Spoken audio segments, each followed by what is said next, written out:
building new power plants. If it is only left to the economics of it, both for the existing plants and also for the plants which are going to be just added, just built, coal has an important advantage vis-à-vis gas if you only look at it from the cost, the engineering cost point of view. And of course, once it is built, a plant, it will be with us a few decades to come, and this will have implications for the environment, for local pollution, as well as for climate change. Tomorrow, I will talk about the Southeast Asia energy perspectives. And one of the findings of our recent study on this very important region is that still a big portion of the coal-fired power plants are subcritical coal-fired power plants. Low efficiency and with serious implications for environment, and this is something that we need to note. From coal to renewables, a very important fuel when we look at our numbers. In terms of renewables, I have two messages to give. The first one is, leave aside the projections we made on a country-by-country basis. If you look at the 2014, last year, what happened? About half of the all new power plants in the world, ladies and gentlemen, about half of it was renewables.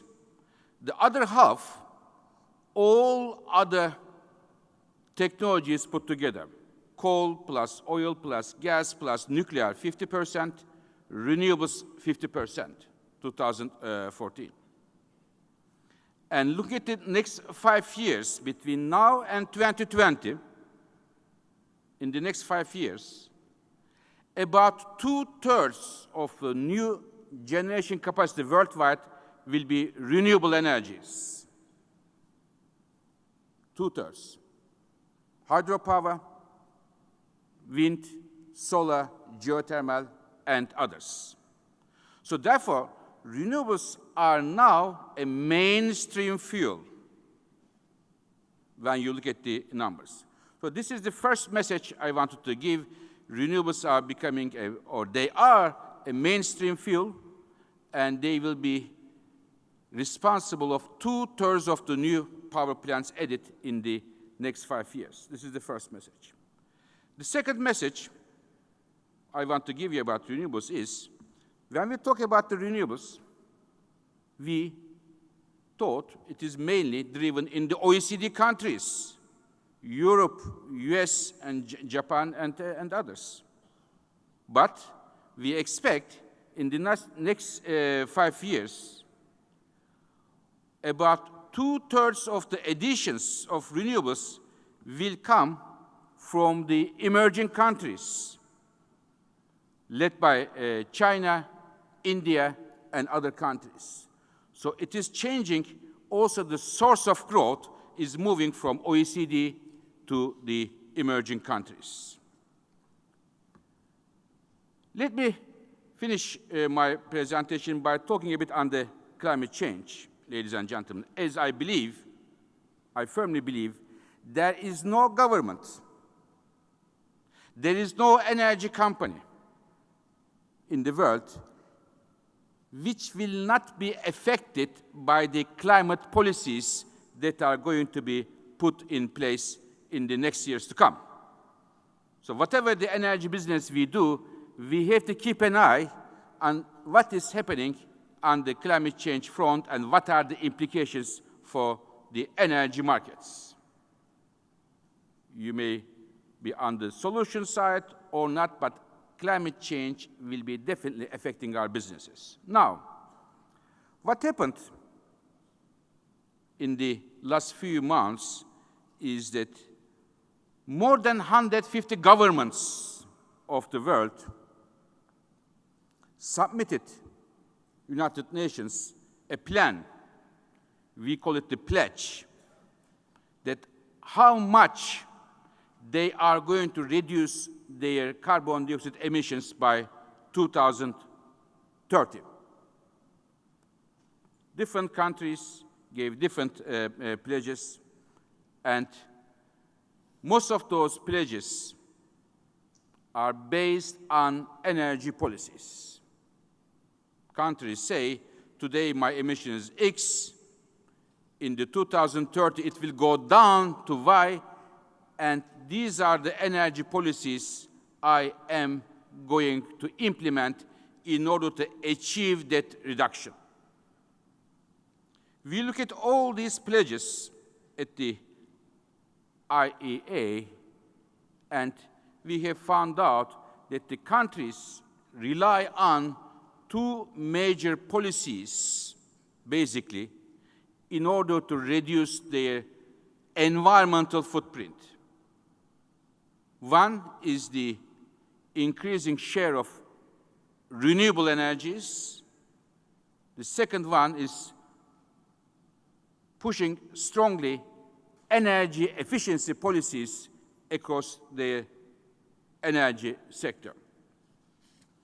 And what we see is, ladies and gentlemen, if those pledges, some of them are ambitious, some of them are less ambitious, are implemented, we see a significant slowdown in the global emissions, which is definitely good news for everybody. And, of course, it is important to note that these pledges are put forward by almost all key emitters and all other countries. Unlike Kyoto, we have now both the developed and developing countries committing themselves to reduce CO2 emissions. Political momentum is very strong. US and China leaders, twice in the 1 year of time, President Obama and President Xi committed themselves to reduce the CO2 emissions jointly. China made very strong commitment in terms of how they are going to reduce the CO2 emissions, so did the United States. Europe has been at the forefront of fighting against climate change. India, very strong commitments, especially in the context of renewable energies, and all other countries, including Japan, including other Asian countries. When we look at the, we have different, you can find it in our website, our analysis of what those pledges mean for the energy sector. There are many findings, but one of them I want to bring to your attention, which I find very interesting. Years and years, global electricity demand and global emissions from the electricity sector went in parallel. But now, if those pledges are to be implemented, we see a decoupling of the electricity consumption and its emissions. This is an excellent news. Years and years, I am sure many of you saw these charts, there was an iron link between the electricity consumption and the electricity-related emissions, and we are seeing a decoupling, a divorce, if I may say so, electricity demand growth and the emissions. We do need electricity demand to increase, because today more than 1 billion people, they have no access to electricity. We need more electricity for those people and to make our lives much more comfortable and much more modern. But at the same time, we want to reduce the emissions, and this is definitely an encouraging news in that direction. Mr. Minister, ladies and gentlemen, let me finish my presentation by trying to put my thoughts together. First of all, the current oil prices between 45 and 50 is a very strong driver to rebalance the market. But when will this equilibrium, new equilibrium will be found, will be depending on few factors, both on the supply side and demand side in the markets, but we believe at least until mid-next year, there is an ample supply in the markets. But more importantly,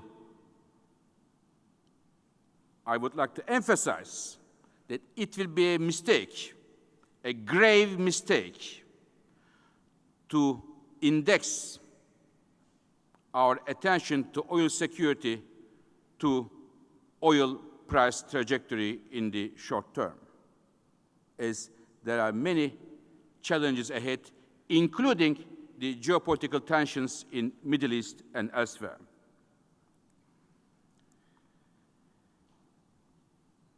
Natural gas prices are already on the low side, and we are going to see in the next few years a lot of new supply will come.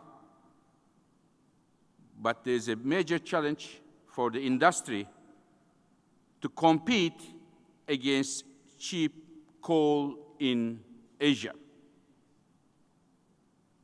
To have the LNG, to have the facility is not enough. It must be attractive for the consumers, and/or we have to see from the consuming countries' government side certain measures to be taken to protect the environment. In terms of renewables, we are seeing significant drop in the cost of renewables, including solar energy. But if governments would like to see higher share of renewables, there is still a need for government support.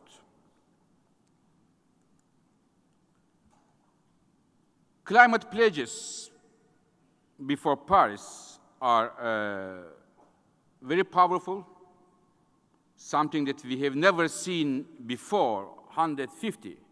Over 150 countries are saying, I see that the climate change is a global risk, and this is my national plan that I am going to implement.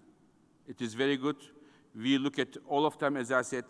This is a very good basis to build ambition, having said that they themselves are not alone to reach our ultimate climate goals.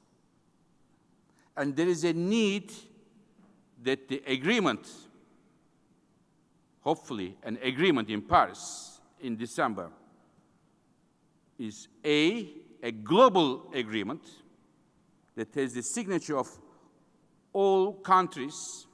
Second, energy is at the core of that agreement. Because energy, ladies and gentlemen, is responsible more than 2/3 of the emissions.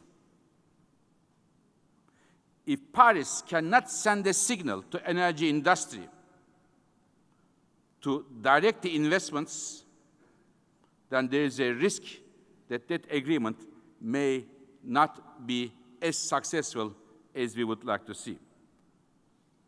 Finally, let me tell you that I started my job as the IEA's new executive director September the 1st with the motto of modernization of the IEA. And I just wanted to tell you that a key, perhaps the key dimension of the modernization I have in mind is to increase the constituency of the International Energy Agency, to build stronger organic ties with the emerging countries, and here Asia will be a key priority for me for the next 4 years to come. Thank you very much for your attention. Thank you. Thank you, Dr. Birol. We invite you to remain on stage to take a seat for the Q&A session, if you will, sir. Now, ladies and gentlemen, we will now have the Q&A session. Of course, we invite you to pose the questions, and just raise your hands. We'll be happy to give you the microphones. Now, moderating this Q&A session with Dr. Birol, ladies and gentlemen, I take pride in inviting up on stage from CNBC anchor correspondent. Please welcome on stage Sri Jagaraja.